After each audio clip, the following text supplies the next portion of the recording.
EFM paper है हमारा Indian banking and financial system, भारतीय बैंकिंग एवं वित्तीय व्यवस्था। इसका चैप्टर नंबर 12 हम पढ़ रहे थे। पिछले वीडियो में हमने पढ़ा था विनिमय साध्य विलेख, विनिमय बिल एवं प्रतिज्ञा पत्र में, और उसका ये सेकेंड वीडियो है जिसमें आज हम पढ़ेंगे विनिमय बिल की स्वीकृति, acceptance of bill of exchange. विनिमय बिल की स्वीकृति क्या होती है, क्या इसकी विशेषताएं होती हैं, स्वीकृति के क्या प्रकार हैं, यदि बिल स्वीकृत नहीं किया जाता तो अस्वीकृति की कौन सी अवस्थाएं होती हैं, स्वीकृति के लिए बिल किसको प्रस्तुत करना चाहिए, किस समय पे प्रस्तुत करना चाहिए, इन सब बातों का अध्ययन आज हम इस वीडियो में करेंगे। जब कोई विनिमय बिल स्वीकृति के लिए प्रस्तुत किया जाता है और वह व्यक्ति स्वीकृत शब्द लिखकर उसके नीचे सिग्नेचर कर देता है तो वह विनिमय बिल की स्वीकृति माना जाता है तथा स्वीकृति देने वाले व्यक्ति को स्वीकारकर्ता कहते हैं। हमेशा जो स्वीकृति है वो लिखित ही होती है, मौखिक नहीं हो सकती है, और वैध स्वीकृति के लिए उसमें कुछ विशेषताएं का होना जरूरी है। तो आता है इसमें वैध स्वीकृति की विशेषताएं। कौन कौन सी विशेषताएं? जिसमें नंबर 1 है कि स्वीकृति हमेशा लिखित होनी चाहिए और स्वीकारकर्ता द्वारा स्वीकृति शब्द लिखकर उस पर सिग्नेचर करने चाहिए। स्वीकृति बिल पर ही दी जानी चाहिए। विपत्र की प्रतिलिपि या अन्य कागज के टुकड़े पर यदि स्वीकृति दी जाती है तो उसे मान्य नहीं माना जाता।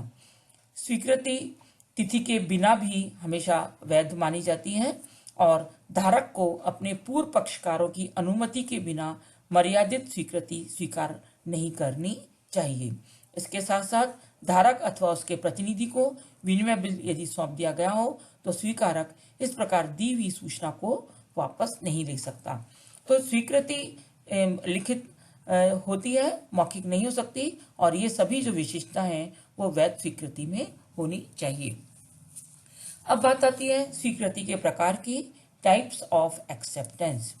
यदि हम प्रकार की बात करें तो स्वीकृति मुख्य रूप से तो 2 प्रकार की होती है, साधारण स्वीकृति और मर्यादित स्वीकृति।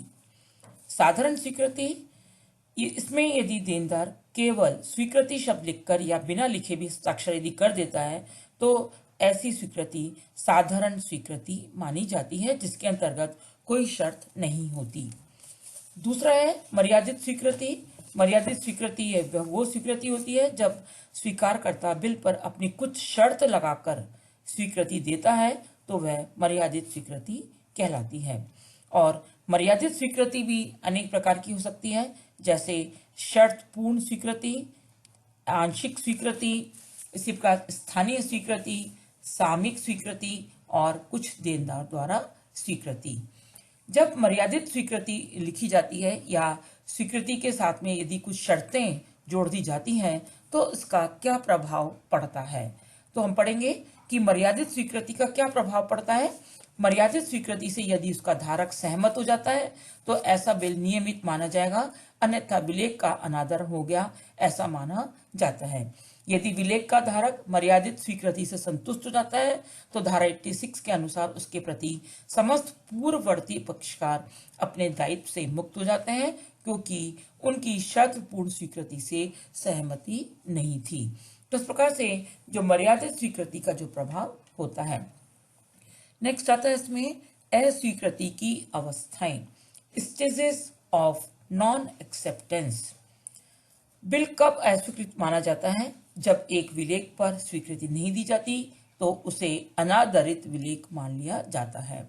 और धारा 91 के अनुसार निम्नलिखित कुछ अवस्थाएं होती हैं जिसमें एक विलेख अस्वीकृत माना जाता है। जैसे कि जब एक विलेख का स्वीकारकर्ता अपनी स्वीकृति देने से मना कर देता है, जब स्वीकारकर्ता स्वीकृति देने के लिए सक्षम नहीं होता है, जब विलेख का स्वीकारकर्ता मर्यादित स्वीकृति का प्रस्ताव रखता है, जब एक विलेख को स्वीकृति के लिए प्रस्तुतिकरण की अनिवार्यता से मुक्त कर दिया जाता है, और जब एक विलेख स्वीकारकर्ता का पता यथोचित खोज के पश्चात भी नहीं मिलता है।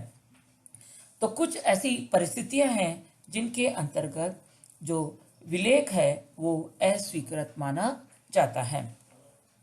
नेक्स्ट बात आती है इसमें स्वीकृति के लिए प्रस्तुतिकरण। Presentation for acceptance. धारा 61 के अनुसार दर्शनी बिल को स्वीकृति के लिए प्रस्तुत करना आवश्यक होता है यदि विनिमय बिल मांग पर या किसी निश्चित तिथि को देय है तो उसे स्वीकृति के लिए प्रस्तुत करना आवश्यक नहीं है। अब यहाँ पर बात आती है कि प्रस्तुति किसको की जाए और किसके द्वारा की जाए, किस समय पर की जाए, किस स्थान पर की जाए और स्वीकृति कौन दे सकता है। तो इसके बारे में हम बताएंगे कि स्वीकृति के लिए प्रस्तुति स्वीकृत कर मांगने के अधिकृत व्यक्ति द्वारा ही की जानी चाहिए। प्रस्तुति किसको की जाए, इसके लिए धारा 75 में स्पष्ट उल्लेख है कि यह प्रस्तुति देनदार अथवा उसके अभिकर्ता को, और यदि देनदार की मृत्यु हो गई है तो उसके वैधानिक उत्तराधिकारी को, और यदि देनदार दिवालिया घोषित हो गया है तो उसके राजकीय प्रापक को भी की जानी चाहिए। जहां तक बात है प्रस्तुति के समय और स्थान की, तो यदि कोई समय निर्दिष्ट नहीं है और वहां यथोचित समय से या बिना देरी किए प्रस्तुत कर देना चाहिए। लापरवाही के कारण किया गया जो विलंब है वह अक्षम्य होगा। प्रस्तुति का स्थान निश्चित हो तो उसी स्थान पर प्रस्तुतिकरण किया जाना चाहिए।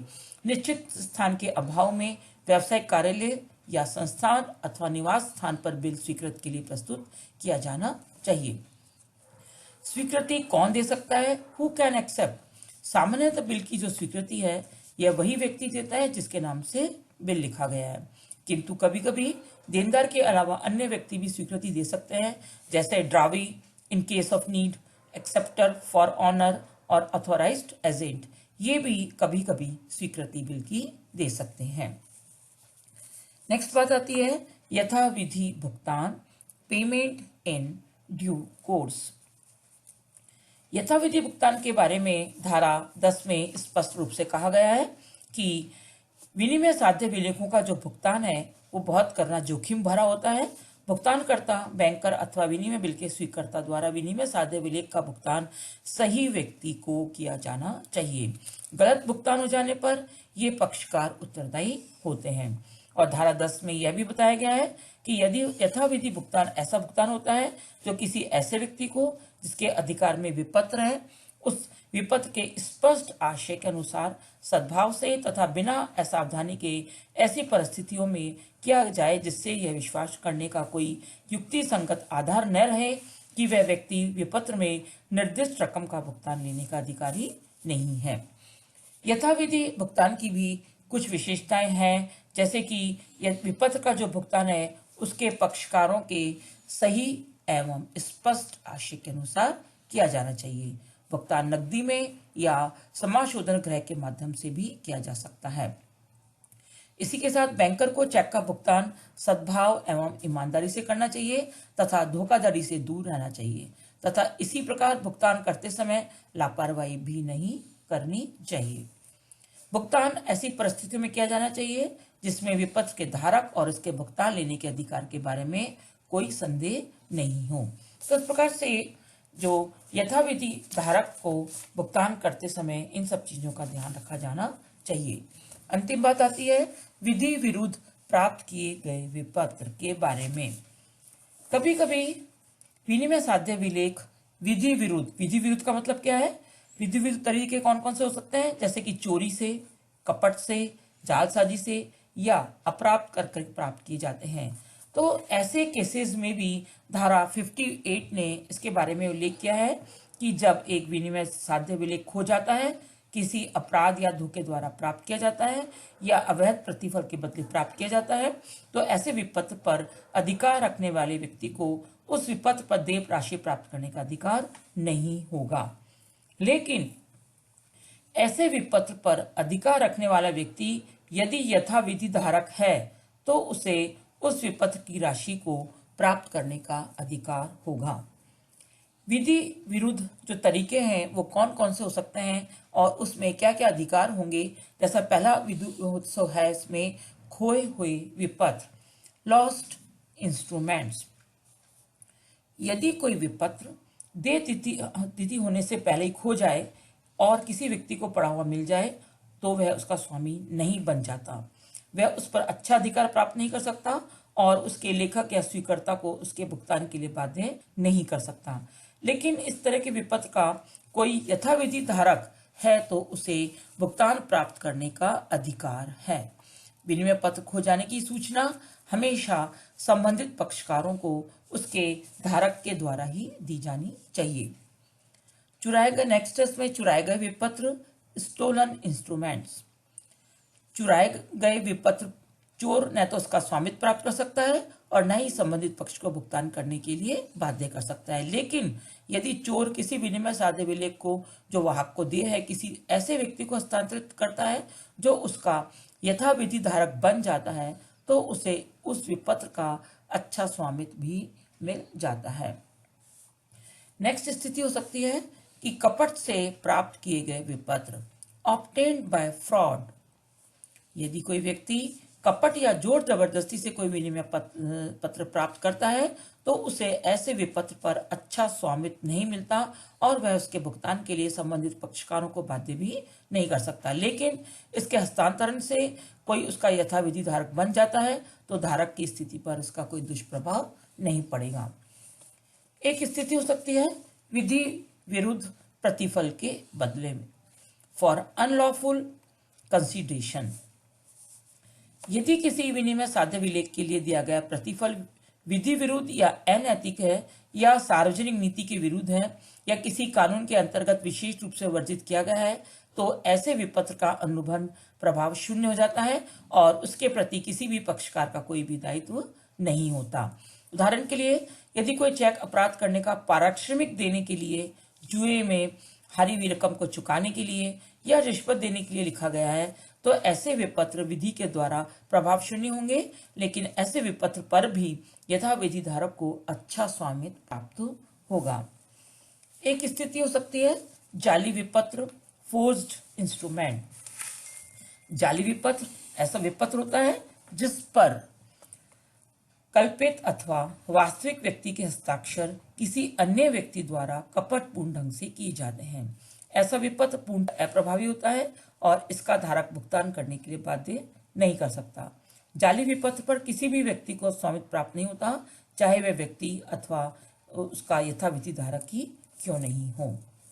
जालसाजी के होते हुए भी यदि धारक भुगतान प्राप्त करने में सफल हो जाता है तब भी वह उस राशि को अपने पास नहीं सकता।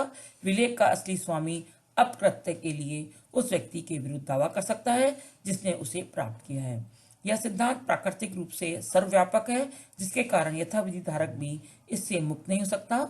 जालसाजी पुष्टिकरण करने योग्य भी नहीं है।